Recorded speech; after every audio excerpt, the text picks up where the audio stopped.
जय श्री राम। स्वागत है मेरे चैनल में। और आज हम आपको दिखाएंगे श्री कृष्ण जन्माष्टमी पे जो हमारे मेरठ का ओवरनाथ मंदिर है वो कितने अद्भुत तरीके से सजाया गया है। और ये देखिए श्री कृष्ण का जो धाम है, जो श्री कृष्ण का मंदिर है, कितना सुंदर और एक यूनिक तरीके से सजाया गया है, जो मेरठ शहर के लोगों के लिए एक अट्रैक्शन का पॉइंट बन गया है। यहाँ पे जैसे इस्कॉन में आपने देखा होगा श्री कृष्ण को नाव में बिठा के घुमाया जाता है, एक वैसा ही दृश्य यहाँ पे भी बनाया गया है। और जो भक्त आ रहे हैं श्री कृष्ण के, उनके लिए ये एक अट्रैक्शन पॉइंट बन गया है और बहुत ही सुंदर तरीके से इसे सजाया गया और व्यवस्थित किया गया है। आप यहाँ पे देख सकते हैं कितनी सुंदर लग रही है। चलिए अब आगे बढ़ते हैं और श्री कृष्ण के दर्शन करके आते हैं।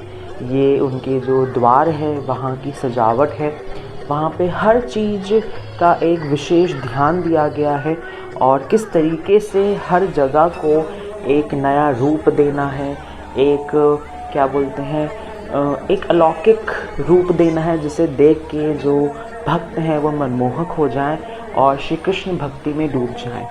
और यहाँ हम द्वार के अंदर आ चुके हैं। ये उस जो श्री कृष्ण जी का मंदिर है उसको बहुत ही खूबसूरत तरीके से सजाया गया है। यहाँ पे जो कलर यूज़ करे गए हैं और जो वहाँ पे फूलों से इसको सजाया गया है, वहाँ पे महक और एक व्यवस्था करी गई है कि किसी भी भक्त को कोई परेशानी ना हो।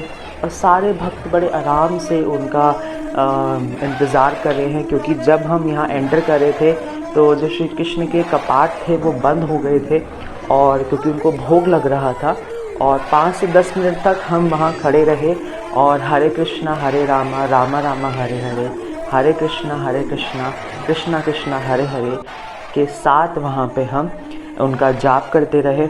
और कुछ पश्चात वहाँ पे जो उनके द्वार थे वो खुलने वाले थे और वो जो जयकारा लग रहा था श्री कृष्ण का, वो सारे भक्त लगा रहे थे कि अब बहुत इंतज़ार हो गया, कपाट खोलिए। और ये कपाट खुल गए और श्री कृष्ण की मनमोहक जो छवि है वो हमें देखने को मिली और लग रहा था बस इन्हें देखते ही रहो, क्योंकि उनकी छवि इतनी सुंदर है, इतनी अलौकिक है कि कभी कभी हमारी आंखों से अगर हम देखते रहें तो आंसू भी आ जाते हैं। इनकी भक्ति में इतना हम खो जाते हैं। अभी भी इंतज़ार था क्योंकि हमें घूम के जाना था और वहीं रास्ते में हमें उनका एक बाल रूप भी मिलता है, जैसे आप यहाँ देख पा रहे हैं। इस बाल रूप के दर्शन करके हमने कहा चलिए उनके भी दर्शन करते हैं और आगे बढ़ते हैं। और फाइनली हम अपनी श्री कृष्ण के पास पहुँच गए, राधा रानी के पास पहुँच गए और वहाँ के उनके दर्शन करते ही रह गए। हमें धक्का दिया जा रहा था कि आगे बढ़ते रहिए, दर्शन करते रहिए, औरों को मौका दीजिए, बट ऐसा लग रहा था कि यहाँ से जाना ही नहीं है, कि यहीं बस जाओ बस और इन्हें ही देखते रहो।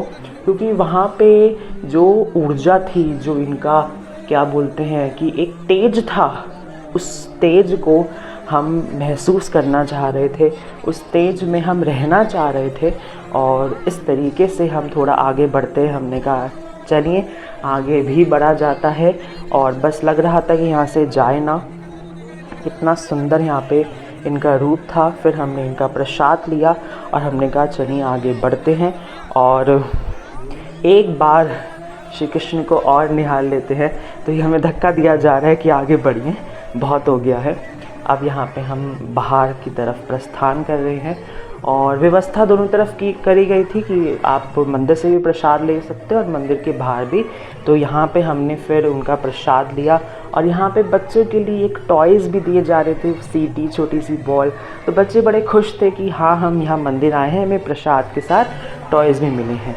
आगे बढ़ के हम भगवान शिव के भी दर्शन करते हैं और यहाँ पे भी बहुत भीड़ थी। यहाँ पे शिव मंदिर के बाहर भक्त आ रखे थे जो शिव का, राधे कृष्ण का भजन गा रहे थे, नृत्य कर रहे थे। उनका रिकॉर्ड नहीं कर पाया क्योंकि उनको देख के हम मंत्रमुग्ध हो गए कि कितना सुंदर वो गा रहे हैं। लग रहा था उनके साथ नाचा जाए।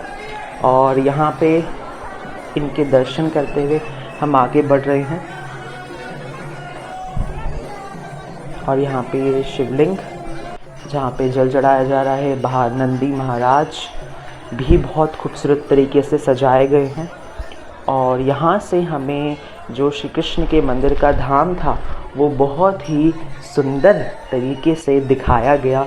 और यहाँ पे इन्होंने एक स्टीम टाइप स्ट्रक्चर डाल रखा था जो बहुत ही अच्छा लग रहा था। और ये नज़ारा देखने में काफ़ी सुंदर है और लगता है बस यहाँ रहो और इसे देखते ही रहें और राधे राधे जपते ही रहें।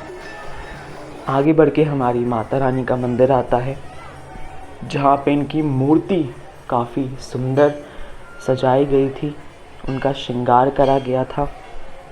और यहीं पे जो 9 देवियाँ हैं उनकी भी जो मूर्ति हैं वो वहाँ पे लगी हुई हैं।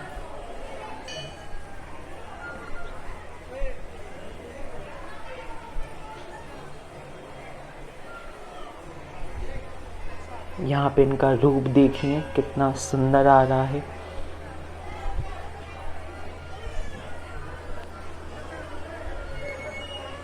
इस मंदिर की विशेषता ये कि ये हर एक चीज़ को इतनी बारीकी से सजाते हैं, हर चीज़ को इस तरीके से सोचते हैं कि जो सामने उसको देख रहा है कि वो उसका दिल जीत ले, मतलब वो देखता ही रह जाए, ताकता ही रह जाए।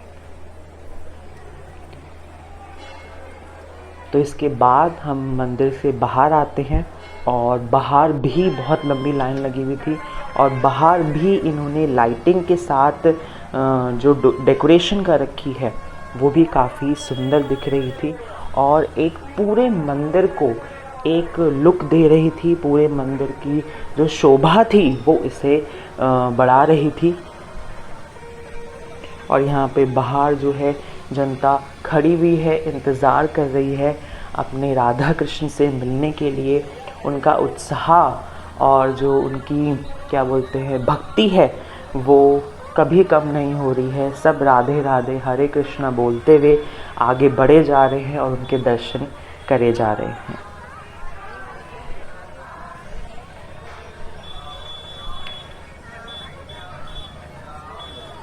इसी के साथ जो हमारे ओवरनाथ की यात्रा रही उसके साथ हमने आपको वीडियो के माध्यम से साझा करा।